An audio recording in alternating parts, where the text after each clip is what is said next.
When we look at nature with an open, unprejudiced mind, we must arrive at the clear conclusion that man has become sick and miserable only because he no longer heeds the voices of nature, and has thus everywhere transgressed the laws of nature and lost his way. In all cases, and in all diseases therefore, man can recover and again become happy only by a true return to nature. Man must today strenuously endeavor, in his mode of living, to heed again the voice of nature, and thus choose the food that nature has laid before him from the beginning, and to bring himself again into the relation with water, light and air, earth, etc., that nature originally designed for him. Nature speaks intelligibly and gives her precepts plainly to all creatures, to the animals as well as to man. Nature does not intend man to remain in such great ignorance and confusion concerning the true course of life and the true methods of cure. We must only no longer listen to men, but go to nature for information. But nature speaks in a different manner than man. She offers her lessons not in books, not on Google, not via AI. She expresses her will to her creatures plainly and clearly through instinct, the organs of sense, etc. In addition to these, rational man is also gifted with conscience. Primitive peoples in distant parts of the earth still preserve these only safe and sure guides on the road of life. It is well known that these children of nature are gifted with such keen organs of sense, seeing, tasting, hearing, etc., and such sure instinct as to readily recognize all danger and all things harmful to them. These primitive people recognize, for instance, quite plainly every poisonous plant without ever having studied botany, or indeed anything else. Civilized mankind originally also followed the only safe guiding stars on the sea of life, and escaped much suffering and disease as long as they persisted in this course. But there lurked a danger for them.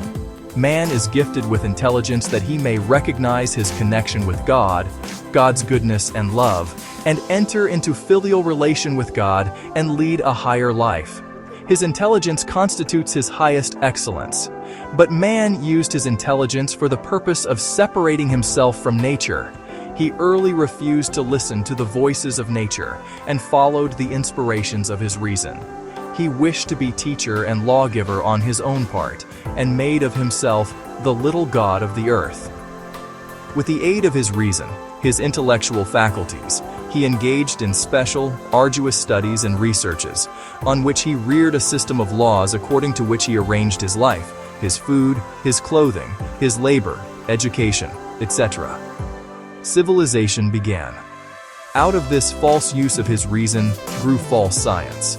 Not the true science of nature, but false science. In this way, science rests on error and is followed by disaster. We shall here especially consider the science of medicine, with its teachings and demonstrations in chemistry, anatomy, physiology, etc. The voices of nature have always been true to man, but false science is the cunning serpent in paradise which deceived man from the start, led him astray, and gave him false instruction. The more man listened to the teachings of this science, especially of medicine, the more he became a victim of disease and misfortune, although science was extolled from the beginning as the dispenser of happiness and blessings. The only way, therefore, how man can be cured of his diseases with certainty, and can again secure entire happiness, is to abjure this science. It is very difficult to protect oneself altogether from this cunning serpent at present. For men have been obliged to listen to this science from early childhood and have assimilated its poison from innumerable books. Many have sacrificed their entire fortune and their health to science. In short, men everywhere have worshipped at the feet of this celebrated goddess. When man is just beginning to allow himself to be guided once more by nature, in a simple manner, without any doubts and subtleties, the cries and exclamations of science are heard to interfere from all sides. The more man sets his face again toward nature, the more his conscience and instinct will reawaken within him, and the more acute will his organs of sense become. He is still surrounded by many happy creatures, children and especially animals, who have preserved these higher guides of life, and from whom he can learn the true course in all emergencies. If man, therefore, has gained sufficient power of resistance to the seductions of false science, he may still easily be led by the hand of nature, and will then surely soon recover health and true happiness. He will no longer be tossed about upon the ocean of life, like a ship without a rudder, destined to be dashed to pieces against rocks and reefs.